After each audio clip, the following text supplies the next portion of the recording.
E aí, ser em evolução, tudo bem com você? Se você está passando aqui pelo canal pela primeira vez, eu sou Andréia Romanha e seja muito bem-vindo à nossa família. Se você não é inscrito, se inscreva aqui no botãozinho para que você receba os nossos vídeos toda quarta-feira. E não se esquece também de nos seguir lá no Instagram. Nós temos conteúdos diariamente. Conteúdo voltado para o seu autoconhecimento, o seu autodesenvolvimento, de forma com que você aprenda a mudar o seu interior, para que dessa forma mude o seu exterior, para que o seu mundo mude. Então, nós vamos seguir aqui a nossa série voltada para o livro Mais Esperto que o Diabo, de Napoleão Hill, e vamos ler de forma resumida, o segundo capítulo, onde Napoleão diz que um novo mundo se revela para ele. Vamos juntos aprender um pouquinho mais?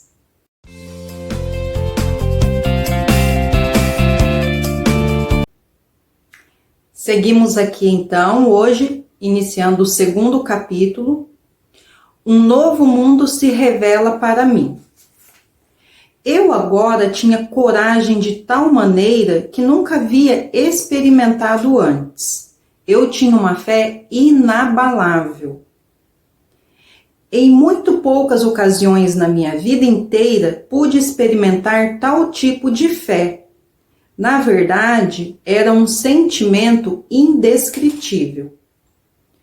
Um por um, comecei a buscar em minha mente o nome de todos os meus conhecidos que talvez pudessem ser capazes de financiar os $25.000 de que eu precisava, porque ele queria fazer um lançamento de alguns livros que ele havia escrito, mas ele não tinha dinheiro e ele continuava a saga para encontrar uma pessoa abençoada que pudesse fazer esse financiamento para ele.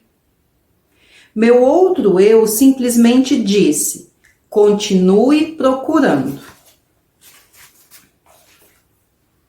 Mas eu chegara ao fim da linha. Minha lista inteira de conhecidos havia sido esgotada, e com ela minha resistência física também.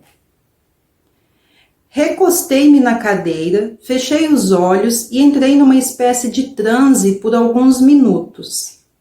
Fui acordado pelo que parecia ser uma explosão no quarto.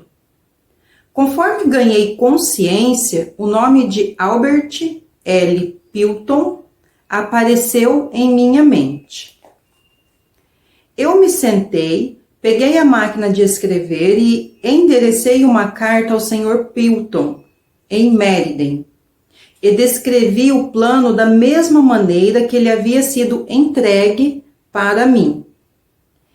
Ele respondeu por telegrama dizendo que estaria na Filadélfia para me ver no dia seguinte.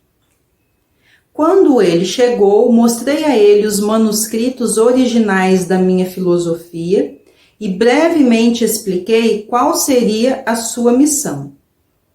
Então ele disse: eu publicarei os livros para você.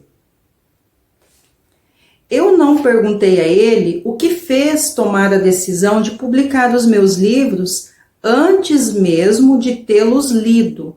O que eu sei é que ele me forneceu o capital necessário, imprimiu os livros e me ajudou a vender milhares deles para sua própria clientela de compradores de livros. O que a gente pode tirar um pouco aqui só desse trecho? Você faz a sua parte, obedece a Deus seguindo os comandos dele e solta. Você não questiona como, você não questiona o porquê, você não precisa se preocupar de que forma chegará, a bênção chegará. Ou seja, precisamos realmente ter fé e estar aberto, após a oração para a gente receber essa bênção. Porque muitas vezes a gente ora, mas lá no fundo do nosso coração não condiz com a nossa oração, com quem estamos falando. Se o que você está pedindo clamando, você é condizente com o seu sentimento, é questão de momento. Aguarde dias, semanas, meses, anos. É questão de tempo. A bênção chegará em tuas mãos. Deus vai encontrar alguma forma de entregar para você. Seguindo aqui, meu primeiro cheque referente à venda dos meus livros alcançou a quantia de $850. No momento em que abri o envelope para apanhar o meu cheque, meu outro eu disse: sua única limitação é aquela que você impõe em sua própria mente. No dia após o Sr. Pilton ter ido me visitar na Filadélfia, o meu outro eu me presenteou com uma ideia que resolveu imediatamente o meu problema financeiro. A ideia era tão distinta e impressionante que eu imediatamente liguei para o gerente de vendas da General Motors e brevemente expliquei meu plano. Imediatamente ele me colocou para treinar 15 garotos cuidadosamente selecionados da faculdade. A minha renda desse treinamento foi mais do que suficiente para tomar conta de todas as minhas despesas pelos 3 meses seguintes, até que os resultados da venda dos meus livros começassem a entrar, incluindo o custo daquela luxuosa suíte que naquela época me preocupou muito. Meu outro eu não havia me desapontado. Daquele momento em diante, até este exato minuto, tudo de que eu precisei veio até a mim. O outro eu não tem precedentes, não reconhece nenhum tipo de limite e sempre acha um modo de satisfazer nossos desejos. Ele pode se deparar com derrotas temporárias, mas nunca com fracasso permanente. Há uma grande força a ser descoberta no seu outro eu. Procure com todo o seu ser e você achará.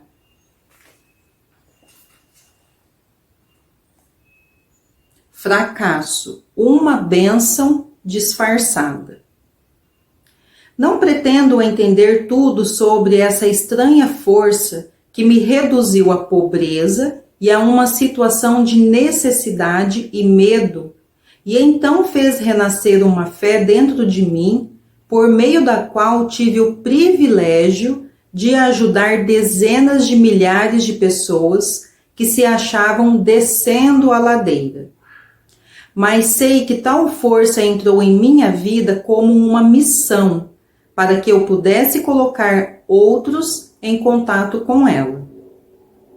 Cada grande líder do passado foi tomado por dificuldades e encontrou derrotas temporárias antes de alcançar os seus objetivos. De Cristo até Edison, os homens que mais realizaram foram os que mais se depararam com formas duradouras de fracasso temporário. Isso parecia justificar a conclusão de que a inteligência infinita tem um plano, ou uma lei pela qual ela faz com que os homens se deparem com muitos obstáculos antes de dar-lhe o privilégio da liderança, ou a oportunidade de realizar um serviço útil de forma notável. Lindo, né? Muito lindo. A fé tem um novo significado para mim. O que o futuro pode guardar para mim na forma de desapontamentos, por meio de derrotas temporárias, com certeza não tenho meios de saber. Mas sei, contudo, que nenhuma experiência do futuro pode possivelmente me atingir tão profundamente quanto aquelas do passado, porque agora tenho acesso ao meu outro eu. Desde que esse outro eu tomou conta de mim, venho tendo acesso a um tipo de conhecimento que, por certo, não teria descoberto enquanto a minha antiga entidade chamada medo estava no controle. Aprendi que todos aqueles que se deparam com dificuldades que parecem insolúveis podem resolvê-las e, ainda melhor, lidar com elas, se estiverem dispostos a esquecer suas próprias dificuldades a partir para ajudar outras pessoas que porventura estejam passando por dificuldades ainda maiores. O valor de dar antes de tentar conseguir. Tenho plena certeza de que nenhum esforço que possamos fazer em prol daqueles que estão em momentos de dificuldade ocorre sem algum tipo de recompensa adequada. Nem sempre a recompensa vem daquelas próprias pessoas para as quais prestamos os serviços, mas ela virá de uma fonte ou de outra. Desconfio seriamente de que nenhum homem pode utilizar-se dos benefícios desse outro eu enquanto estiver impregnado pela ganância e pela avareza, pela inveja ou pelo medo. Enquanto eu estiver de bem com o meu outro eu, serei capaz de adquirir qualquer coisa material de que precise. Além disso, serei capaz de conquistar felicidade e paz de espírito. O que mais poderia alguém querer? O único motivo que me inspirou a escrever este livro foi um desejo profundo e sincero de ser útil aos outros, compartilhando com eles tanto quanto eles estejam preparados para aceitar a fortuna que se tornou minha, no momento em que descobri meu outro eu. Essa riqueza, felizmente, não pode ser medida em termos materiais ou financeiros, porque ela representa muito mais do que isso. Nessa última parte que ele fala, né, a riqueza que tomou conta dele, não se referindo ao dinheiro ou bens materiais. A riqueza que tomou conta do espírito dele, aquela coragem, aquela força, aquela garra. Essa é a riqueza que ele se refere aqui. Essa outra forma de riqueza da qual falo é mensurável não somente em termos de paz de espírito e contentamento, mas da mesma forma como é manifestada naqueles que são adeptos da oração. Minha experiência com oração me ensinou que tudo aquilo que resulta de uma oração é um plano que é adequado e adaptado para o atingimento do objetivo da oração, por meio natural e material. Um novo meio de orar. Desde que me tornei íntimo do meu outro eu, minha forma de orar modificou-se. Eu costumava rezar somente quando encarava dificuldades. Agora rezo antes da dificuldade, quando possível. Eu agora rezo não mais pelos bens e pelas grandes bênçãos deste mundo, mas para ser merecedor de tudo que já possuo. Acho que esse meio de orar é melhor do que o antigo. A inteligência infinita parece não ficar ofendida quando rendo graças e mostro que sou grato por todas as bênçãos que coroaram meus esforços. Fiquei maravilhado quando primeiro tentei esse plano de oferecer uma oração de agradecimento por tudo que eu já possuía, pois assim descobri a vasta riqueza de que já dispunha e não apreciava. Por exemplo, Descobri que eu tinha um corpo maravilhoso que nunca havia sido seriamente danificado pela doença. Eu contava com uma mente razoavelmente bem equilibrada. Tinha uma imaginação criativa com a qual eu poderia prestar um serviço muito útil para um grande número de pessoas. Eu era abençoado com toda a liberdade que desejava, tanto de corpo quanto de mente. Nutria um desejo ardente de ajudar outros que não tinham a mesma sorte. Alguns sinais que nós subestimamos.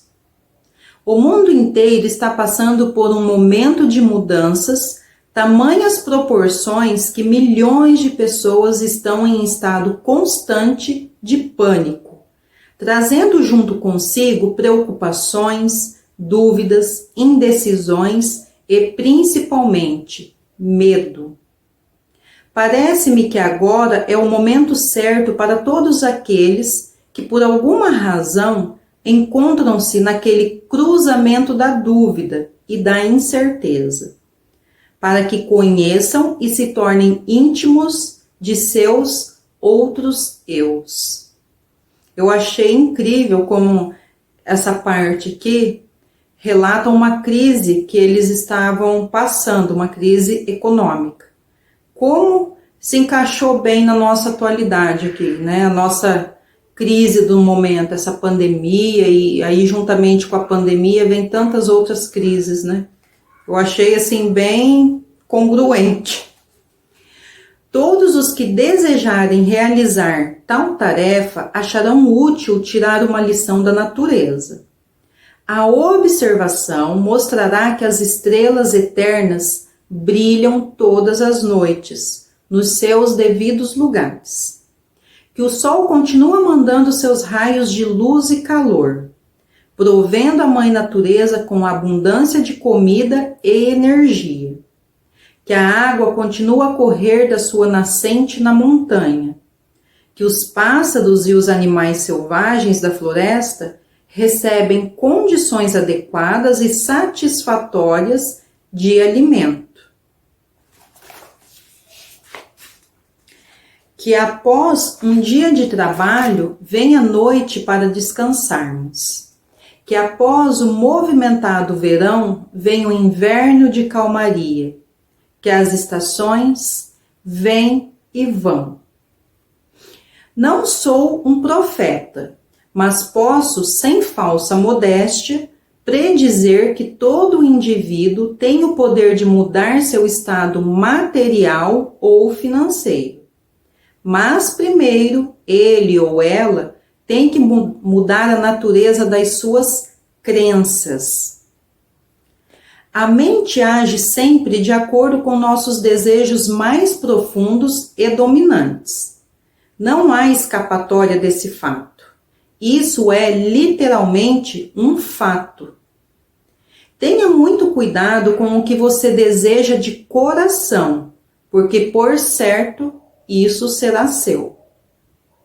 A fé é o começo de toda grande realização. Se Thomas Edison tivesse parado simplesmente desejando conhecer o segredo pelo qual a energia elétrica fazia com que a lâmpada incandescente acendesse, toda a conveniência que as suas descobertas trouxeram para a civilização teria permanecido como segredos da natureza. Ele encontrou-se com um fracasso temporário por mais de 10.000 vezes antes de finalmente conseguir arrancar esse segredo da natureza. Nada dentro da razão é impossível para o homem ou a mulher que acredita e confia no seu outro eu. Tudo em que um homem ou uma mulher acreditar ser verdadeiro, a partir daquele instante começa a se tornar verdadeiro. Uma oração é uma expressão do pensamento. Algumas vezes expressa em palavras audíveis e outras vezes expresso silenciosamente. Observei por experiência própria que uma oração silenciosa é tão eficaz quanto uma oração expressa em palavras. Observei também que o estado de espírito de quem está rezando é o fator determinante para a oração funcionar ou não. O estado de espírito conhecido como fé aparentemente abre o meio para um sexto sentido, por meio do qual se pode comunicar com fontes de poder e informação que ultrapassam e muito os nossos 5 sentidos. O desenvolvimento desse sexto sentido vem sempre para sua ajuda, e ele é, na verdade, uma estranha força que vamos assumir. É um anjo da guarda que pode abrir para você, sempre que quiser, a porta para o templo da sabedoria. O sexto sentido é a experiência mais próxima a que já cheguei de algo que se possa chamar de milagre. E ele aparece dessa forma, talvez, porque eu não entenda exatamente o método pelo qual esse princípio funciona. Aqui nós finalizamos, então, o nosso segundo capítulo. Ficou um pouquinho mais estendido o nosso vídeo, mas são partes que eu considero muito importantes. O que nós podemos, então, tirar de aprendizado desse segundo capítulo?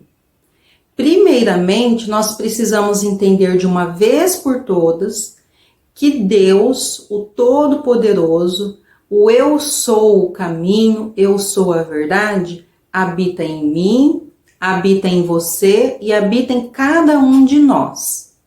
Ou seja, se ele está aqui dentro de mim, eu sou uma fonte indescritível de bênçãos, de felicidade, de positivismo, de alegria, de generosidade, de compaixão, de amor.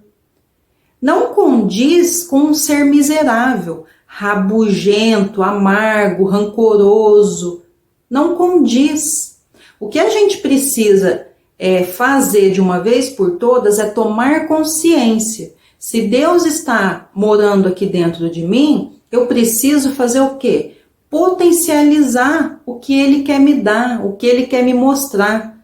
Ele apenas está usando esse meu corpinho como um instrumento, literalmente. Só que quando eu sou uma pessoa totalmente o oposto, negativa, com medo extremo, egoísta, não quero doar nada ao próximo, não quero me doar ao próximo, o que acontece? Eu me desconecto de Deus. Deus continua aqui, Ele não vai embora. Ele não te abandona, Ele não me abandona.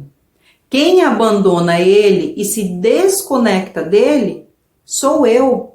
Quando eu começo a fazer escolhas miseráveis, escolhas egoístas, de ódio, de rancor, de falta de perdão, tudo isso vai fazendo com que a gente se afaste dele. Não é ele que se afasta de nós. Somos nós, com nossas atitudes e pensamentos, que nos afastamos dele. E quando isso acontece, a gente começa a viver no nosso 1%, que é o nosso eu físico. É o que você consegue fazer. É estudar, é trabalhar, é correr muito, sofrer muito para conquistar os seus sonhos. Por que está tão sofrido? Por que está tão penoso? Pare e pense. Se está sendo muito sofrido, você se desconectou de Deus. E Ele está aí, esperando você voltar para Ele. Ele tem 99% do poder. Ele é o sócio majoritário. Ele é o dono. Ele é o seu proprietário. Volte para Ele, porque o seu 1%, te garanto, não vai fazer diferença. Não vai mudar a sua vida. Por mais que você se empenhe, você se esforce, você acha que você está no controle, no comando, você não vai conseguir. Você pode conseguir por um curto espaço de tempo, mas logo você cai com a cara no chão e tudo desanda novamente. O segredo é esse. Volte para Deus com as suas boas atitudes, os seus bons pensamentos. Por isso eu falo tanto aqui no nosso canal, né? Cuida dos seus pensamentos. Deus, ele te usa dessa forma. Ele precisa que você se nutra com positividade, com bom ânimo, com coragem, com força. Porque o inimigo aí, o encardido, ele tá à espreita. Você pensou negativo, você não liberou um perdão, você tá com muita coisa ruim encalacrada aí na sua mente e na sua vida, ele te abocanha, ele toma posse. E Deus não pode fazer nada, porque é uma escolha que você está fazendo. Eu sei que a maioria das vezes é inconsciente, e é por essa razão que eu estou aqui fazendo essa leitura, para que a gente possa tomar consciência. Quem domina os seus pensamentos e toma consciência das suas atitudes, não deixa brecha para as coisas ruins, negativas, para as coisas sombrias. Deus vai tomar conta se você estiver cuidando e alimentando de forma positiva. Então se cuidem, tome consciência o que você está fazendo todos os dias, o que você pensa, o que você vê, o que você ouve antes de você ir para sua cama dormir. O que você pensa, o que você fala quando você acorda logo pela manhã. São essas coisas que vão determinando a sua vida. São escolhas que você está fazendo. Acredite, tome consciência disso e você sim, em comum acordo aí com os 99% de Deus, pode mudar a sua vida. Espero que esteja ajudando vocês. É um livro que a gente pode aprender e muito. E até a próxima semana. Bye!